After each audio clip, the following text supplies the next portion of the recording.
So today I went short today and I got stopped out 20 points, but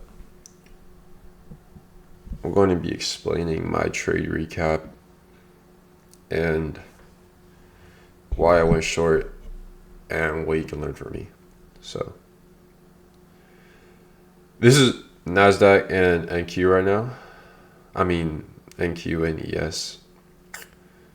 So we have SMTs down here at the lows, but I'm going to show you my quick trade that I took for today.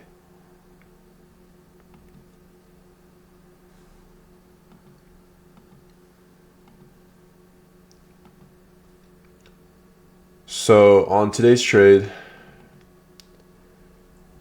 I woke up and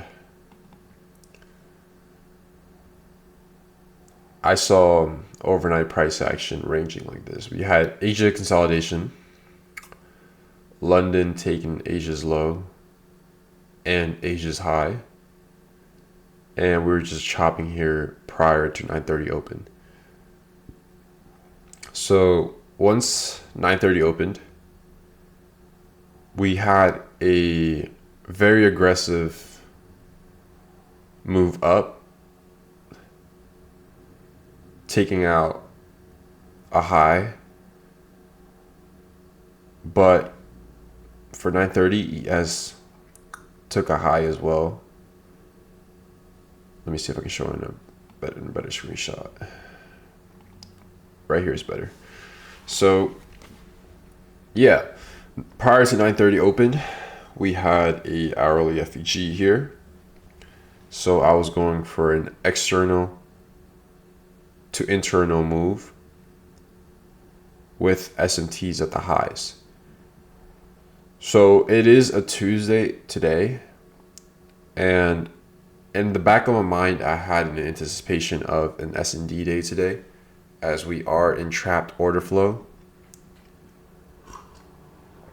between two higher time frame PD arrays, the weekly FEG above and the other one below.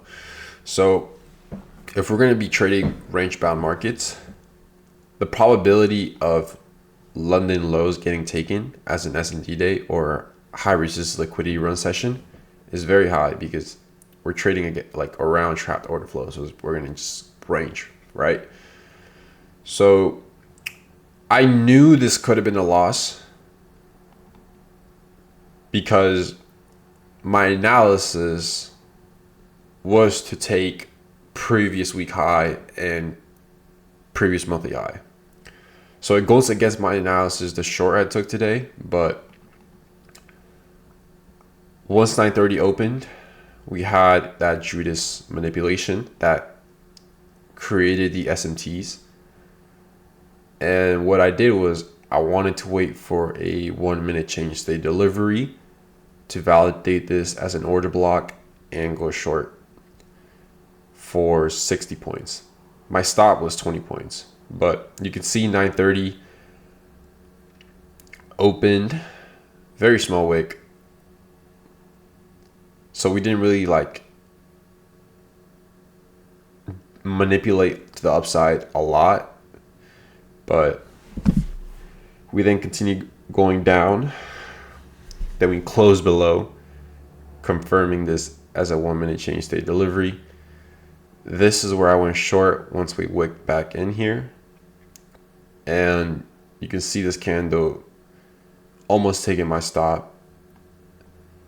And then we closed right here.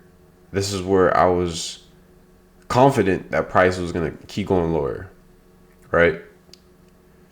But we were inside this 15-minute BISI, so probabilities are always there. Every trade that you take that looks perfect and looks like it's never going to get stopped out always has the potential and probability of getting stopped out. No question about it. So yeah, I was pretty confident in this trade. I was looking for a move down to -2 below our hourly FEG. And yeah, it didn't work out. We got stopped out 20 points. And I called the wraps for the day.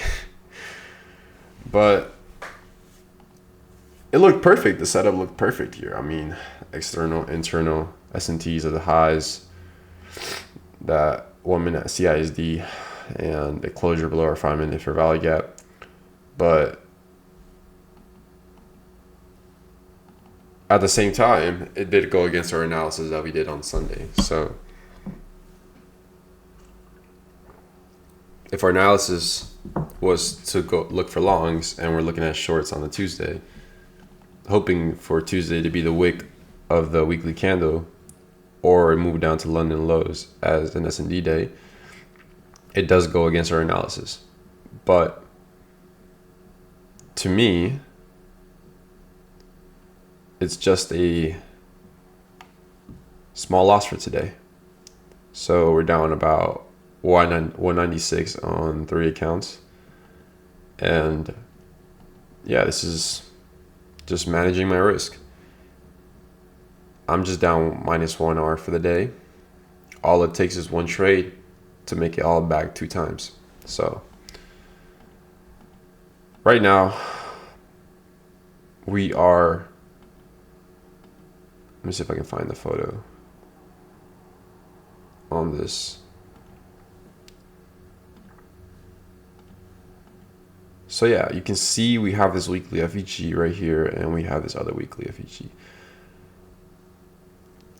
I don't really like trading between 2 higher time frame PD arrays, but it's doable. You can trade in these conditions, but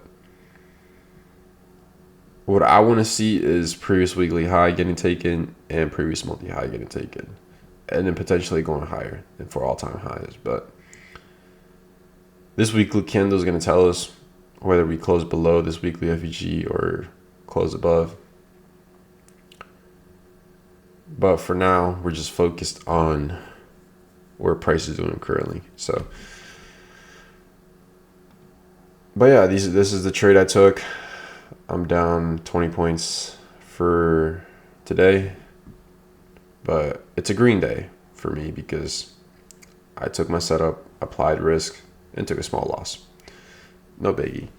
All it takes is one trade, you make it back. So